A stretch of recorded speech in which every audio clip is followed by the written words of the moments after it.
we would know green finance is working when, subsidies are taken off and it sort of works on its own, right? Right now, it's really pushed quite a lot by DFIs, development finance institutions like us are really pushing the market to do this. When that's no more required, that's one area where we know it's working. Or if you look at it from another way, if you take the Mexican banks example, where the green mortgages were so successful that they could almost have all their mortgages be green, and they can remove the word green from it, that becomes intrinsically a part of their requirements as a bank.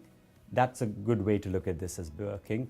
Or for that matter, if you look at it from an investor perspective, the top 800 investors today that have a combined asset of $100 trillion, these are pension funds, private equity funds, $100 trillion, they're already expecting some accounting for climate. Now, once that becomes a mandatory requirement, then we know it's working, right? So these are the kind of various ways that we can fundamentally see that work. Now, if you step back and take a little bit more broader view, today about 50 gigatons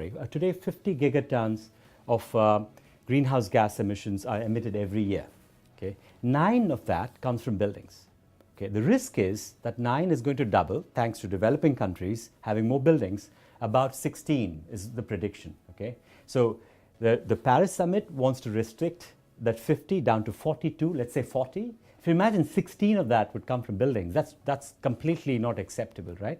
So when we are able to rein in the building industry to emit less globally, both existing and new construction to be within the 9 or even lower, that's when we know it's really working.